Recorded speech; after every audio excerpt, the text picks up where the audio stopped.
Primero informo así general, porque muchos están preguntando de lo de mi suegro. Ayer le tuvieron que hacer una operación de mucho riesgo, pero gracias a Dios salió bien y ahora está en coma farmacológico esperando que se recupere y que se estabilice. Tenía una obstrucción en el duodeno. El médico que lo operó dijo en 15 años que es cirujano, nunca vio nada así. Tenía una piedra enorme y bueno, eso causó una serie de problemas que gracias a Dios se descubrió a tiempo y se pudo tratar. Así que no sabemos, los médicos nos dicen que estas horas son de cuidado a ver cómo evoluciona y van a esperar que se estabilice antes de despertarlo. Así que bueno, si siguen orando por él, les agradecemos. Estamos un poco cansados porque es en La Plata y vamos y venimos, estamos un poco cansados, pero así que sí, les agradecemos mucho las oraciones. Muy bien, vamos a ir entonces a Nehemías capítulo 13. Lo primero que tenemos que hacer para entender este capítulo es separar los primeros 3 versículos. La verdad es que el capítulo 13 de Nehemías debiera empezar en el versículo 4. Es decir, ustedes saben que la división de capítulo y versículo no es inspirada. Esto se hizo en un gran trabajo, la verdad que, porque es muy útil para encontrar porciones en la Biblia, pero en este caso, el capítulo, los primeros 3 versículos del 13 están unidos a lo anterior. Si te fijas en el versículo 1 dice, aquel día se leyó en el libro de Moisés, y eso viene en relación a algo que ya había dicho en el 44 del capítulo anterior. En aquel día fueron puestos varones sobre las cámaras de los tesoros. Está hablando de un día específico donde todavía se estaba ordenando las cuestiones concernientes al templo. Mucho de esto de lo que vimos la semana pasada. Debido a la lectura de la palabra de Dios, ellos se comprometieron a ofrendar para los levitas, a mantener la casa de Dios en orden. Y bueno, esto es parte de todo eso. Entonces vamos a leer estos 3 versículos, pero luego vamos a ver que en el versículo 4 cambia totalmente la situación.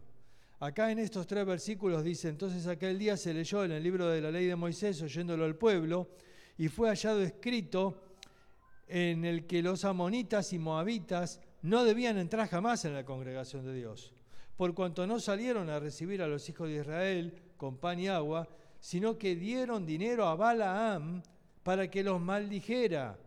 Mas nuestro Dios volvió la maldición en bendición.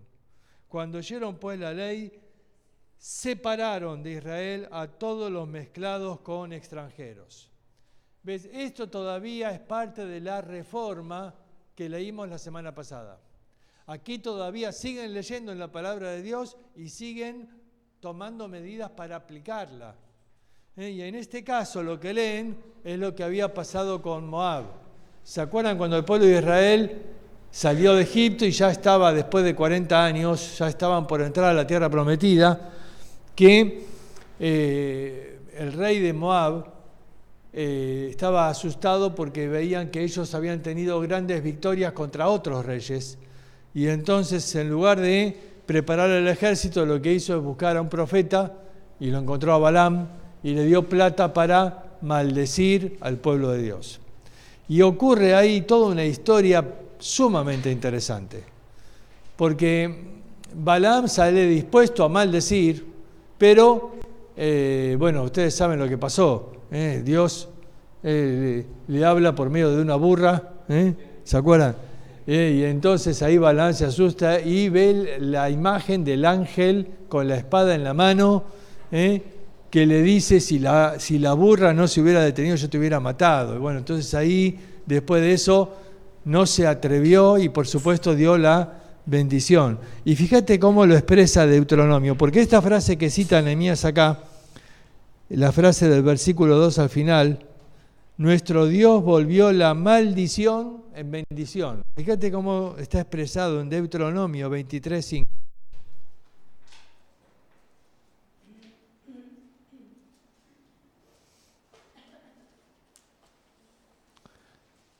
Dice, mas no quiso Jehová tu Dios oír a Balaam, y Jehová tu Dios te convirtió la maldición en bendición, porque Jehová tu Dios te amaba. Qué tremenda definición. Dice, Dios cambió la maldición en bendición porque Jehová tu Dios te amaba. Deuteronomio 23:5. Y eso es realmente un texto sorprendente, ¿no? El enemigo planeando maldición y Dios transformándola en bendición para la vida. Ahora, la historia no terminó ahí, porque Balaam no se iba a ir con las manos vacías. El rey de Moab estaba muy enojado porque dice, yo te pagué y al final lo bendijiste.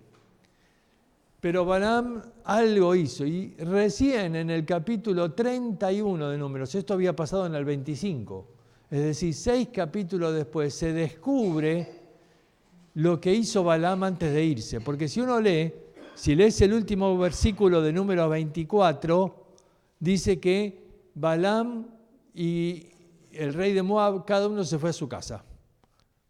Terminaron ahí el contrato, y uno dice, a ver, yo si soy rey de Balaam, le pagaste al profeta para que maldijera 3 veces, y las 3 veces lo bendijo, cada una peor, más que la otra. Vos que sos rey, ¿qué hacés? Le corto la cabeza, ya está, ¿no? Y sin embargo no termina así la historia, termina que cada uno se fue lo más piola para su casa. Y uno no entiende. Entonces en el capítulo 25, así, inmediatamente después, dice que las mujeres de este rey Moab llegaron, fueron a donde estaba acampado Israel, y de pronto seducen a los hombres, y los hombres tienen relaciones con estas mujeres moabitas que los inducen a la idolatría, y Dios manda un juicio y mueren más de 20.000 personas en un día. Tremendo. Y vos decís, ¿qué pasó? ¿Qué pasó? Números 31 descubre la historia. En el versículo 16 dice que por consejo de Balaam, el rey Moab mandó a sus mujeres a Israel. Ahí entendés todo. Claro, cuando se iba, seguramente el rey de Moab lo quería matar por haber bendecido al pueblo, y Balaam quería zafar, quería salvarse, y aparte quería ligar algunos pesos, y entonces le dice, mira, maldecir no es la solución, porque es un pueblo bendito por Dios. Pero si querés destruir al pueblo, yo te digo cómo. Entonces el rey dice, bueno, hubieras empezado por ahí, a ver, ¿cómo hago? Y Balaam le dice la estrategia, le dice, mira, no mandes un ejército, Dios lo bendice, y a los que mande va a destruir. Manda a tus mujeres, y que vayan a seducir los hombres, pero que lleven la idolatría, y que ahí cuando ellos quieran algo, les dice, pará, primero adoramos a mi ídolo y después. Y ahí los condujeron a la idolatría y ganaron, mirá, murieron más hombres en ese día que en todas las guerras que había tenido el pueblo de Israel. El pecado trajo más destrucción que las guerras contra el enemigo. Y eso quedó como una lección, porque aún en Apocalipsis, capítulo 3, cuando habla de la iglesia de Pérgamo, dice, retienes ahí a los que enseñan la doctrina de Balaam. Y uno dice, ¿cuál es la doctrina de Balaam? La enseñanza de que como estás bendito y que Dios te va a bendecir, pase lo que pase, podés entregarte al pecado y no pasa nada. Esa era la enseñanza de Balaam. Introducir pecado en el pueblo de Dios para que el pecado haga su obra destructiva. Y lo que el enemigo no logró hacer a través de maldición, lo logró hacer a través de introducir pecado. Ahora, ¿por qué te cuento toda esta historia en este contexto? No solo porque está citado acá en este versículo, sino que yo creo que Nehemías la cita acá porque esto nos va a servir de contexto a lo que va a pasar después, en el resto del capítulo 13. Así que seguimos acá con la historia y dice que ellos entonces toman una decisión. Separaron de Israel a todos los mezclados con extranjeros. Ahora, si vas al versículo 4, dice, y antes de esto, la verdad aquí no está correcta la expresión antes de esto, porque si uno lee antes de esto, pensás de qué, de esto que pasó acá inmediatamente, y no es eso lo que quiere decir el texto original. Es más, hay una brecha acá entre el versículo 3 y el 4. A ver, si lees al principio de Nehemías, el año donde Nehemías fue para reconstruir los muros es el 444 a.C. Para el 443 ya estaban los muros totalmente construidos. 443. Y ahora estamos en el año 430, que es cuando Malaquías comienza su ministerio, justamente en este pasaje. 430. ¿Cuántos años pasaron? 13 años. Así que entre el versículo 3 y el versículo 4 hay 13 años. Lo que está hablando ahí, y antes de esto, no se refiere a lo anterior, sino a lo posterior. Claro, por eso digo que el traductor tendría que haber puesto algo para nuestra gramática que se entienda mejor. En el hebreo podés poner antes lo que viene después, es decir, antes de esto que te voy a decir, antes de esto que yo te voy a contar ahora, dentro de un ratito, pasó esto. ¿Sí? Pero no antes de esto lo anterior. ¿Me entienden? No se refiere a lo del versículo anterior porque pasaron 13 años, sino antes de lo que te va a contar ahora, pasa esto. Esto que te va a contar es un preludio a lo que te va a contar después. ¿Por qué? Porque lo que te va a contar después es exactamente lo contrario a lo que dice el versículo 3. ¿Ves que dice, separaron de Israel a todos los mezclados con extranjeros? Pero él después te va a contar que después de esos 13 años volvieron a estar todos mezclados y se casaban con las extranjeras otra vez. Y no duró mucho esto. Pero antes de ver qué fue el preludio para que el pueblo haga eso. A ver, si leyeron la palabra de Dios y tuvieron la instrucción de que había que separar a los extranjeros y lo hicieron, ¿por qué después vuelven a cometer ese pecado? Por esto que te va a contar ahora. ¿Qué es lo que hizo que el pueblo volviera a cometer ese pecado? El sacerdote Eliasib, siendo jefe de la cámara de la casa de nuestro Dios, había emparentado con Tobías. A ver, ¿qué significa esto que había emparentado con Tobías? Le dio la hija en casamiento. Es decir, la hija del sacerdote se casó con Tobías. ¿Quién era Tobías? Uno de los enemigos. ¿Te acordás que lo repetíamos hasta el cansancio? Eran 3. Los 3 que más se repitieron. Había otros, pero había 3 que se repiten todo el libro. Sanbalat, Tobías y Gesem el árabe. Estos 3 son los 3 enemigos que se repiten a lo largo de todo el libro de Nehemías. Así que Tobías era un enemigo de Israel. Y sin embargo, el sacerdote le da la hija en casamiento y la hija se casa con el peor enemigo de Israel. Bueno, no se puede entender.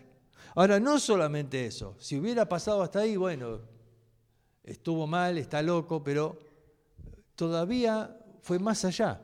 Y fíjate lo que dice. Y le había hecho una gran cámara en la cual guardaban antes las ofrendas, el incienso, los utensilios, el diezmo del grano, del vino, del aceite, que estaba mandado a dar a los levitas, a los cantores y a los porteros, y la ofrenda de los sacerdotes. Mas a todo esto yo no estaba en Jerusalén, porque en el año 32 de Artajerjes, rey de Babilonia, fui al rey. Y al cabo de algunos días pedí permiso al rey para volver a Jerusalén, y entonces supe el mal que había hecho Eliasib por consideración a Tobías, haciendo para él una cámara en los atrios de la casa de Dios. Y me dolió en gran manera. Ahora vamos a parar ahí antes de ver qué pasó. Dice que este sacerdote dio su hija en casamiento con Tobías, pero no tenía dónde vivir, pobrecitos. Y entonces, ¿dónde los hizo? Dice que había una gran cámara que se había preparado. ¿Sabe quién preparó esa cámara? ¿Quién mandó a hacerla? Nehemías. Ahí en el capítulo 10 que vimos la semana pasada. Cuando el pueblo se compromete, ¿se acuerdan que firmaron un pacto? A traer el diezmo. Nehemías dijo, ¿dónde vamos a colocar el diezmo? ¿Te acuerdas que dijimos que el diezmo no necesariamente era dinero? Que el diezmo era el 10% de, por ejemplo, si alguien tenía cosecha, no sé, de soja, acá en Argentina, el diezmo tenía que darlo.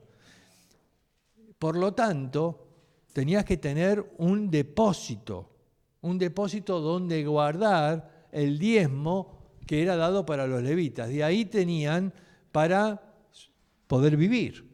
Y tenían diezmo del aceite, de la harina, de todo.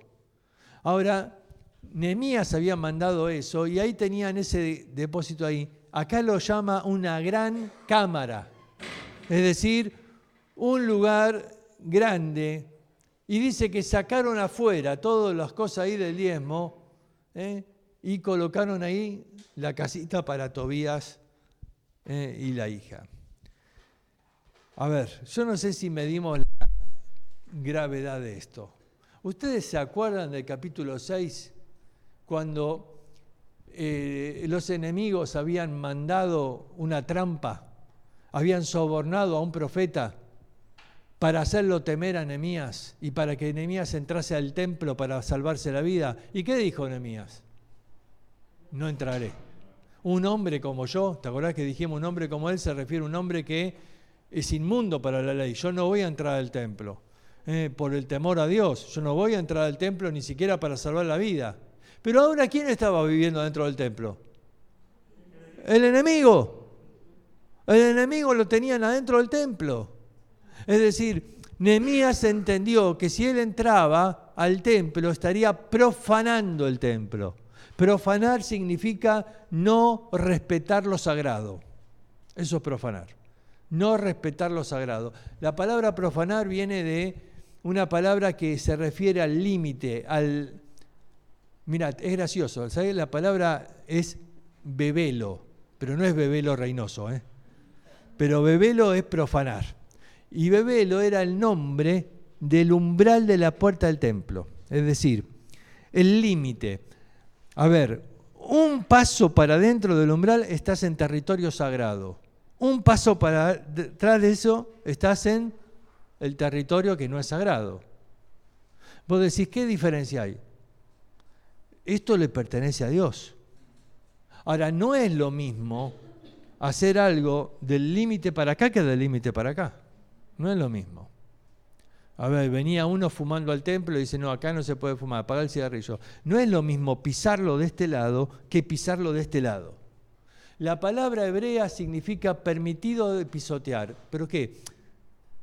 Tenés que salir del templo. Ezequiel decía, van a enseñar a mi pueblo a hacer diferencia entre lo santo y lo profano. Es decir, a respetar el límite. ¿Por qué? No respetarlo es falta de temor de Dios. Es decir, no importa, es que es lo mismo, de este lado, es lo mismo. No, no es lo mismo. Es sagrado, le pertenece a Dios. Y entonces este hombre, Tobías, estaba profanando el templo y el mismo sacerdote lo hizo. Ahora, ¿qué ejemplo está dando al pueblo? Ahora, ¿entendés por qué la gente del pueblo dice, bueno, si el sacerdote hace esto? Ahora, ¿te das cuenta? Todo el trabajo de haber leído la ley, de haber hecho firmar un pacto, de haberse puesto las cosas en orden, todo ese trabajo se derribó con lo que hizo este sacerdote. Porque ahora, por el mal ejemplo de lo que él hizo que otros del pueblo hicieran lo mismo. Por eso te digo que cuando dice antes de esto, es decir, antes de contarte lo que hizo el pueblo, te voy a contar lo que hizo este sacerdote. Porque seguramente ese fue el tropiezo para que otros hicieran lo mismo. Ahora, es tremendo pensar que un hombre pueda haber permitido al enemigo entrar en la casa de Dios, ¿no? Pero la verdad es que hoy nosotros somos templo del Espíritu Santo. Y muchas veces podés permitir al enemigo entrar en el templo. Y a veces dejás que el enemigo ensucie el templo. Y a veces nosotros no lo sacamos. Entonces, en un sentido, A este hombre lo juzgamos duramente, pero habría que examinar nuestra propia vida, decir, pará, yo también debo entender que mi cuerpo es templo del Espíritu Santo y debo cuidarlo, y no que el enemigo lo profane. Fíjate lo que dice entonces el versículo 8. Bueno, primero la mención, versículo 6. Mas a todo esto yo no estaba en Jerusalén, porque cuando llegó el año 32 de rey Artajerjes, yo volví. A ver, acá es donde Nehemías menciona que él volvió. Claro, ¿por qué volvió? Porque te acordás en el capítulo 2, cuando el rey le da permiso, la reina le dijo, preguntale cuándo vuelve, y él dice que le marcó fecha. Evidentemente ahí se cumplió la fecha y él vuelve. Cuando dice, después de unos días le pedí permiso para volver, no significa recién llegás y ya te va de vuelta. No, ¿cuántos años pasaron, dijimos? 13 años. Ese unos días fue 13 años. Entonces él estuvo sirviendo otra vez al rey, porque él era, escúchame, no es cuestión laboral solamente, él era esclavo. El rey lo dejó ir, pero le marcó tiempo y él cumplió y volvió.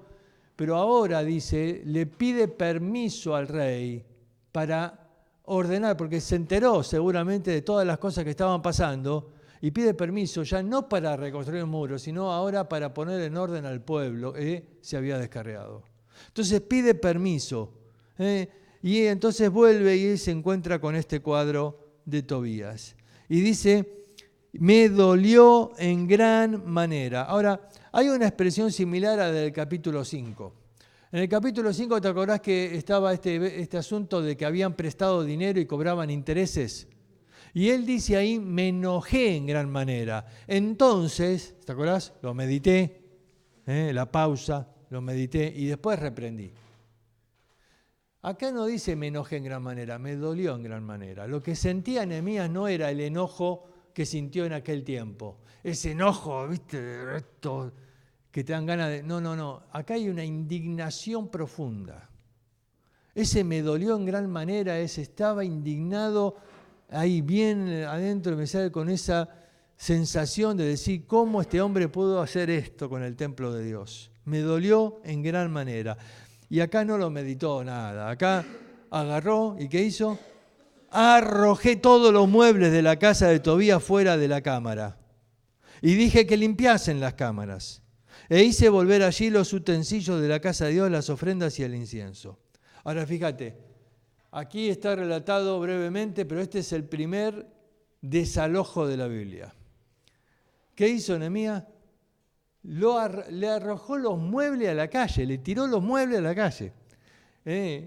Ese depósito que lo habían hecho, ¿viste? Una casa, una mansión, porque era grande. Le arrojé todo a la calle, dice. Lo saqué, ¿viste? Y mandé que limpiasen ahí y que otra vez pongan ahí las cosas que corresponden. Mira, no podés dejar que el enemigo tenga habitaciones dentro del templo de Dios. Y esto marca de que hay que tomar decisiones drásticas, que hay que tomar decisiones en la vida. Yo creo, a mí me admira la firmeza de Nehemías. No lo llamó a Tobías, no dijo, pará, vamos a hablar este asunto. No lo llamó a Eliasib, el sacerdote, no. No hay nada que hablar. Le arrojó los muebles a la calle. A ver, hay cosas en la vida que uno tiene que tomar decisiones drásticas, que no es cuestión de pensar, a ver cómo podemos... No. Esto es algo similar a lo que Jesús dijo cuando habló, si tu ojo derecho te es ocasión de caer, sácatelo. A ver, obviamente no es literal, porque si no estaríamos todos ciegos, ¿viste? ¿No? Tuerto, manco, todo.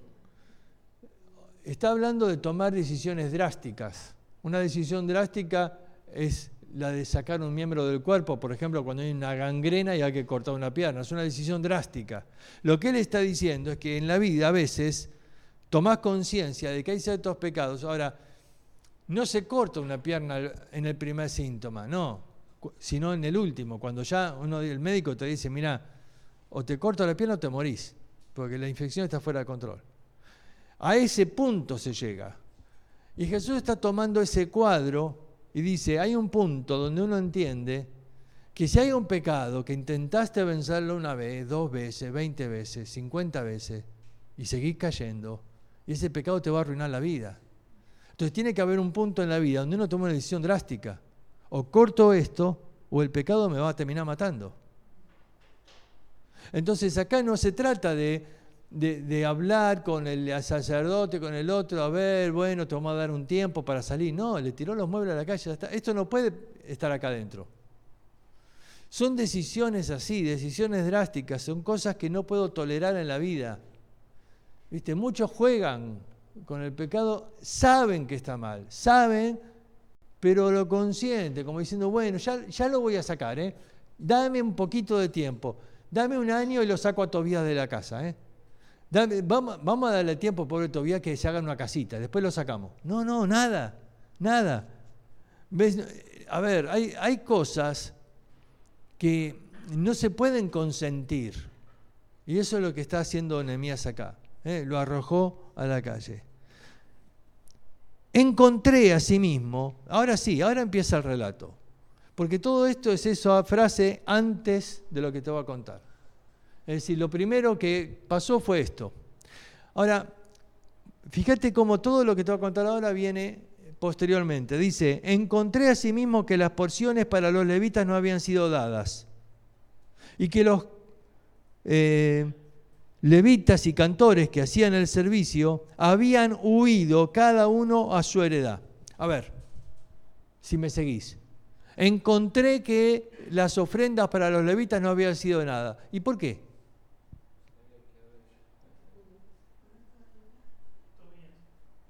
Claro, escúchame, ¿para qué vamos a traer el diezmo? ¿Dónde lo van a guardar? Si mirá quién está viviendo ahí, está Tobías ahí adentro. Entonces vos imagínate, vos sos productor ahí, tenés campo de tomate. ¿Para qué le voy a llevar tomate? ¿Dónde lo van a meter? Si está Tobías viviendo ahí adentro. ¿No te da ganas de ofrendar o no?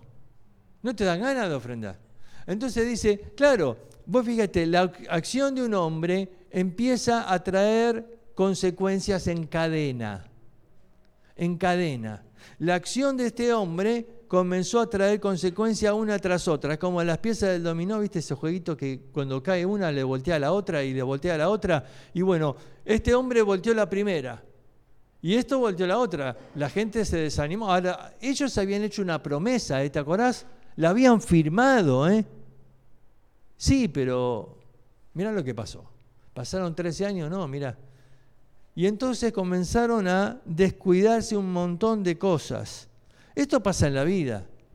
Vos no sacás a Tobías del templo y después empieza una consecuencia en cadena. Una consecuencia en cadena. Una cosa arrastra a la otra. Una cosa arrastra a la otra. Mira, es normal que un hombre que no saca de una manera terminante cierto pecado en la vida, de pronto empieza a tener otros problemas que son arrastrados. Por ejemplo, está irritable, trata mal a la familia. Vos decís, pero pará, ¿por qué? Bueno, pero la consecuencia viene de otra cosa, Te das cuenta, claro, lo que pasa es que está mal, y como está mal, empieza a estar mal todo. Y empieza entonces a tener malos tratos, comienza a tratar mal, comienza a pelearse con la esposa. ¿Qué le pasó? Bueno, no sacó a Tobías, es decir, no tomó una medida drástica en su momento y ahora hay una consecuencia que arrastra otros pecados. Entonces dice, encontré que las porciones de los levitas no les habían sido dadas. Entonces reprendí a los oficiales y les dije, ¿por qué está la casa de Dios abandonada? Y los reuní y los puse en sus puestos. Y todo Judá trajo el diezmo del grano, del vino y del aceite a los almacenes. Y puse por mayordomos de ellos al sacerdote Selemías y al escriba Sadoc, y de los levitas a Pedaías, al servicio de ellos a Anán, hijo de Zacur, hijo de Matanías, porque eran tenidos por fieles. Y ellos tenían que repartir a sus hermanos. Acá me hace acordar, viste que todo tiempo estuvimos haciendo una comparación de Nehemías con qué libro. Con hechos. Con hechos. ¿Y a qué te hace acordar esto? Hechos 6. ¿Te acordás? Pusieron hombres fieles para repartir las ofrendas entre las viudas de los griegos, las viudas de los judíos, porque había habido murmuración, y buscaron hombres fieles para repartir. Nehemías hace lo mismo acá. Busca hombres fieles para repartir correctamente las cosas, ¿no? Dice, eran tenidos por fieles y ellos tenían que repartir a sus hermanos. ¿Ves? Acuérdate de mí, oh Dios, en orden a esto, y no borres mis misericordias que hice en la casa de mi Dios y en su servicio. En aquellos días vi en Judá algunos que pisaban en lagares en día de reposo y que acarreaban haces y cargaban asnos con vino y también de uvas y de higos y toda suerte de carga, y que traían a Jerusalén en día de reposo, y las amonesté acerca del día en que vendían las provisiones. También había en la ciudad tirios que traían pescado y toda mercadería y vendían en día de reposo a los hijos de Judá en Jerusalén. Y reprendí a los señores de Judá y les dije: qué mala cosa es esta que vosotros hacéis, profanando así el día de reposo. ¿No hicieron así vuestros padres y trajo nuestro Dios todo este mal sobre nosotros y sobre esta ciudad? Y vosotros añadís ira sobre Israel, profanando así el día de reposo. Sucedió pues que cuando iba oscureciendo a las puertas de Jerusalén antes del día de reposo, dije que se cerrasen las puertas y ordené que no las abriesen hasta después del día de reposo. Y puse a las puertas algunos de mis criados para que en día de reposo no introdujeran carga. Y se quedaron fuera de Jerusalén 1 y 2 veces los negociantes y los que vendían toda especie de mercancía. Y les amonesté y les dije: ¿por qué quedáis vosotros delante del muro? Si hacéis esto otra vez, os echaré mano. Desde entonces no vinieron más en día de reposo. Ahí la entendieron, ¿no? A ver, me gusta porque Nehemías acá muestra que hay momentos que hay que ser un hombre de acción, ¿viste? Lo agarrajó al otro a la calle, puso a este acá, y ahora la acción. Ahora, si vos te fijas, todo esto es exactamente lo contrario de lo que habían prometido en el capítulo 10. ¿Te acuerdas? Cuando ellos firmaron el pacto, habían prometido lo de traer los diezmos, habían prometido guardar el día de reposo y habían prometido no casarse con mujeres extranjeras. Esas 3 cosas eran las 3 principales promesas que hicieron y lo firmaron. Ya vemos 2 que arruinaron, ¿no? Y ahora vamos a ver la otra. Y estaban entonces en día de reposo, y dice, y venían como si nada. Venían con su mercadería y dice, no están respetando, ves acá el término, están profanando, es decir, no respetan lo sagrado. Esto marca que no hay temor de Dios. Y venían a traer pescado y yo les cerré la puerta, dice. Ahora, se quedaban, vos fíjate lo terco, ¿no? Se quedaban delante de la puerta. Imagínate, ¿por qué?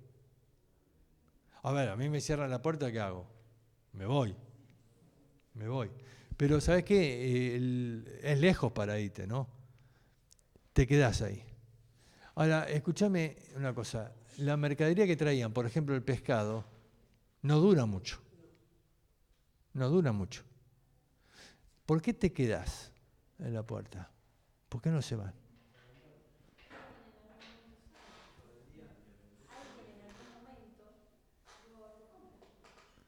Sí. Dice que era de noche ya cuando se da, ¿no? A veces aflojan.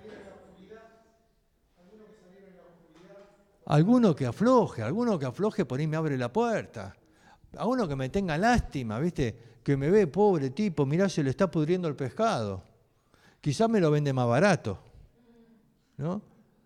Algunos que a veces aflojan y me abren la puerta. Mira, qué tendencia esta, ¿no? Nuestra. De aflojar. ¿Viste? A veces con los hijos, así, uno le pone regla, pero viste, después en algún momento, ¿no? Y se queda insistiendo ahí, y dice, y entonces Nehemías le dijo, mira, si seguís ahí te voy a echar mano, te voy a agarrar. Ahora, fíjate, dice, vinieron el día de reposo una vez y 2 veces. Es decir, siguieron viniendo insistentes, ¿No entendés que no te vamos a abrir la puerta?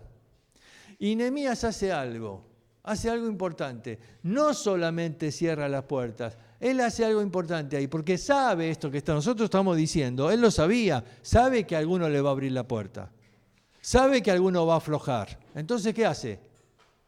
Dice, puso de sus propios criados, es decir, hombres de confianza de él, ¿no? Con la instrucción, no deje que nadie abra la puerta. Puso él guardias de su propia confianza para que la puerta esté cerrada. Esto me habla de un problema muy nuestro y es la tolerancia. Nos cuesta ser firmes en cosas. Nos cuesta ser firmes. Y a veces aflojamos. Y entendemos que hay que hacer la cosa bien y lo intentamos, pero después llega un momento y dice, y bueno, y aflojamos.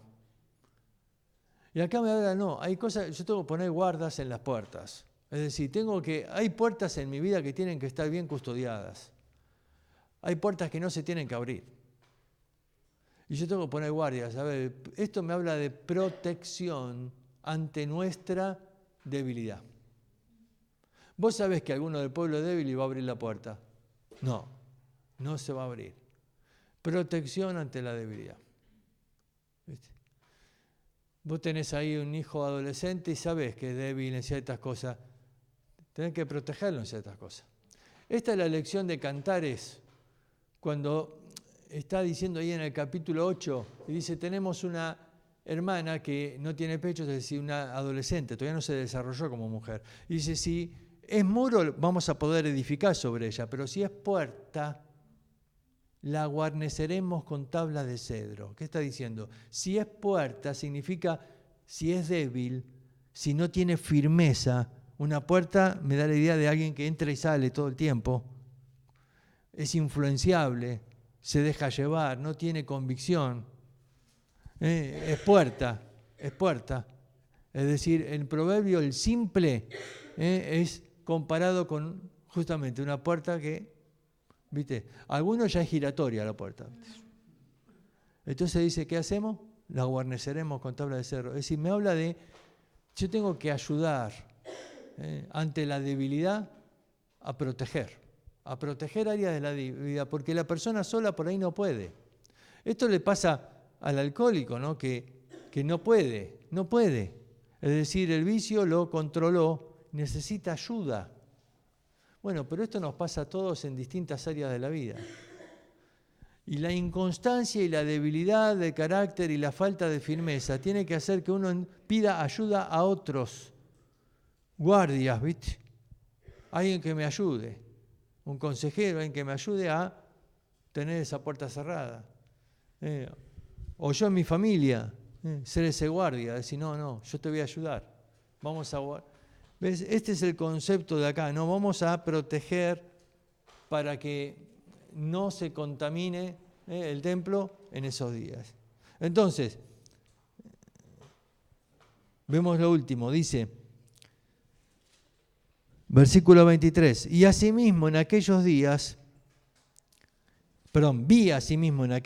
a judíos que habían tomado mujeres de Asdod. Ahora te dije, habían faltado a la primera promesa, que era la del diezmo, dice, no lo estaban entregando. Habían faltado a la segunda promesa, la de guardar el día sábado. ¿Cuál promesa faltaba? No juntarse con el extranjero. Ahí está. Versículo 23. Vi asimismo en aquellos días judíos que habían tomado mujeres de Asdod, amonitas y moabitas. A ver, ¿qué había pasado en el capítulo 13? ¿Te acordás? Yo te dije que hay una brecha y de 13 años. ¿Qué había pasado? Versículo 13:3. Separaron de Israel a todos los mezclados con extranjeros. Y específicamente, ¿qué extranjeros está hablando ahí? Amonitas y moabitas. ¿Sí? Pero acá dice, en aquellos días vi que había gente del pueblo que había tomado mujeres de Asdod y menciona amonitas y moabitas. Justo lo que en el versículo 3 de este mismo capítulo habían dicho que habían echado. Pero ahora otra vez vuelven a tomar. Entonces dice, y la mitad de sus hijos hablaban en lengua de Asdod porque no sabían hablar judaico, sino que hablaban conforme a la lengua de cada pueblo. Ahora, vamos a pensar juntos, ¿qué te marca esto? A ver, volviste a cometer el mismo pecado, ¿no? 13 años atrás habíamos echado a estas mujeres, todo, y ahora otra vez se contaminaron. Pero me habla de que cuando uno recae por segunda vez, todavía das un paso más. Claro, hay cierto efecto, ¿no? Cuando uno intenta vencer el pecado en la vida y toma medidas y sacamos todo y todo listo y todo bien y estoy un tiempo bien, pero después recaigo. ¿Y se produce qué? ¿Qué se produce? Luchaste todo para limpiar, para cambiar, para sacar el pecado, pero después de un tiempo volviste a caer en lo mismo. ¿Qué se produce? ¿Cómo? Decepción, frustración. ¿Y entonces qué? Uno se entrega. El alcohólico que luchó mucho para dejar de tomar, pero después recae, ya está. No se puede, listo, pum. Y se entrega peor que antes. Y eso es lo que pasó acá. Porque el hombre ahora hace un paso peor que antes. Porque no solo se juntó con mujeres extranjeras, sino que dice que los hijos no sabían hablar judaico. ¿Y esto qué me habla del hombre? Está ausente en la casa. El hombre no está en la casa, está ausente. Hablaban el idioma de la mamá, el idioma de los amonitas y del idioma de los moabitas, y ni siquiera hablaban judaico. ¿Por qué? Porque el hombre no se preocupó de enseñarle. Ahora, ¿te acuerdas lo que decía Deuteronomio? Capítulo 6, les enseñarás a tus hijos las palabras de esta ley, a amar a Dios con todo el corazón, y vas a repetir estas palabras de cuando entres y cuando salgas, cada día. Ahora, no estaban haciendo esto, obviamente. A ver, ni siquiera se preocupaban. A ver, si no hablaban judaico, ¿cómo iban a entender la palabra de Dios? La palabra de Dios no estaba traducida al idioma de los amonitas y moabitas, ¿Y qué esperás de esos niños el día de mañana? No van a adorar a Dios, ni entienden la palabra de Dios, obviamente. ¿Te das cuenta el concepto de la falta de la presencia del hombre en el hogar, ¿no? Total, ya hice las cosas mal, porque me casé con una mujer que no está en la ley. Así que me entrego, ya está. ¿Para qué le voy a enseñar judaico? Y hay acá una dejadez. Acá me habla de que esto dieron un paso más en la degradación del pecado. Y entonces fíjate cómo hace Nehemías. Versículo 25. Y reñí con ellos, y los maldije, y herí a algunos de ellos, y les arranqué los cabellos. ¡Wow!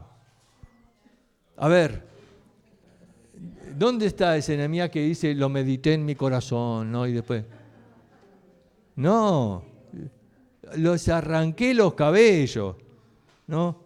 A ver, ¿por qué? Bueno, te vuelvo a decir, acá ya hay un grado de degradación ya. A ver, no era el pecado de ignorancia del capítulo 5. Ellos no sabían que no había que cobrar impuestos. No era el pecado ese que vos decís, bueno, la verdad hicimos... Nehemías, ¿te acordás cómo dijo? Yo también, la verdad yo también le cobré impuestos. Está mal. Vamos a quitarle este gravamen. Pero no era eso. Acá es otra actitud. Y entonces dice, los agarré de los pelos, ¿viste? Acá, es decir, no hay vuelta. Acá estos tienen que entender que lo que están haciendo va a destruir nuestro pueblo. Tanto trabajamos en edificar los muros para que el enemigo no esté adentro, y al final lo tenemos adentro ahora el enemigo. Lo tenemos a Tobías en la casa del templo y tenés las mujeres con sus ídolos y los hijos que ni siquiera saben hablar judío y no entienden la palabra de Dios. Un desastre, un desastre. Entonces, Nehemías tiene que actuar y lo hace de esta manera para que todo el pueblo vea, para que todos entiendan de una vez por todas que no se puede hacer eso. Y entonces fíjate lo que les dice. No pecó por esto Salomón, rey de Israel. Bien que en muchas naciones no hubo rey como él, que era amado de su Dios. Y Dios lo había puesto por rey sobre todo Israel. Aún a él hicieron pecar las mujeres extranjeras. Y esto fue así con Salomón. Salomón fue un hombre de mucha sabiduría y un hombre muy fiel por los primeros 20 años de su reinado. Pero después dejó que las mujeres extranjeras desviaran su corazón, así lo describe. Y comenzó a adorar, dice, a Moloc y al otro y al otro. Y dice, ¿no fue ese el gran pecado de Salomón y nosotros estamos haciendo lo mismo? Dice, y obedeceremos a vosotros para cometer todo este mal tan grande de prevaricar contra nuestro Dios tomando mujeres extranjeras. Y uno de los hijos de Joiada, hijo del sumo sacerdote Eliasib, era yerno de... El otro había emparentado con Tobías y este había emparentado con Sanbalat. Estaban todos, todos los enemigos estaban ahora adentro. Por tanto lo ahuyenté de mí.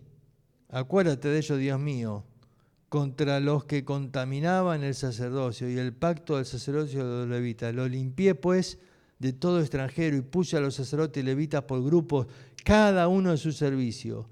Y para la ofrenda de la leña en los tiempos señalados y para las primicias, acuérdate de mí, Dios mío, para bien.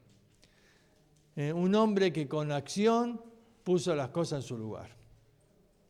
Y uno dice, bueno, está bien, todo muy bien, pero terminaste, ¿y ahora qué hacemos la próxima hora? Nos vamos antes, nos vamos más temprano a casa. No, porque en la próxima hora vamos a ver que todo esto que Nehemías hace, lo puede hacer porque hubo un profeta que Dios levantó, Malaquías. Y entonces vamos a ver cómo Malaquías toca exactamente estos puntos. Ahora, Dios usó a un profeta para traer la palabra de Dios, pero Dios también usó a un líder para agarrarle los pelos al que había que agarrarle los pelos. Y Dios utilizó tanto a uno como a otro para limpiar al pueblo, para que el pueblo termine bien. ¿Por qué? Porque a partir de acá se cierra el Antiguo Testamento. Y van a venir 400 años de silencio. Ahora escúchame una cosa. Si el pueblo terminaba... imagínate que Nehemías no volvía y no hacía todo esto. Imagínate al pueblo de Israel y Nehemías que no vuelve. Y el pueblo con todo este pecado. 400 años después, ¿cómo te imaginas que estaría el pueblo? No existe. Primero no hablarían judío ya. 400 años después, los hijos ya hablarían cualquier cosa. No, templo, olvídate el templo. En el templo iba a estar otro Dios ahí. Es decir, a ver, Jesús llegó a un pueblo que si bien había un sacerdocio corrompido y demás, un pueblo que todavía adoraba a Dios y esperaba en Dios. Nehemías fue un hombre clave acá, clave. Para que sacar las cosas porque el pueblo de esta manera no iba a durar mucho. Y Malaquías. Por eso vamos a ver, no vamos a ver el libro de Malaquías completo, sino lo que vamos a ver es los puntos de coincidencia de que Malaquías predica lo mismo que después Nehemías pone en acción. Uno trayendo la palabra y el otro ejecutándola. ¿Entienden? Entonces ahí vamos a ver esos versículos de Malaquías donde la palabra de Dios muestra la concordancia que hay entre este capítulo y la obra de Malaquías. Entonces eso para la próxima hora. Tomamos el intervalo.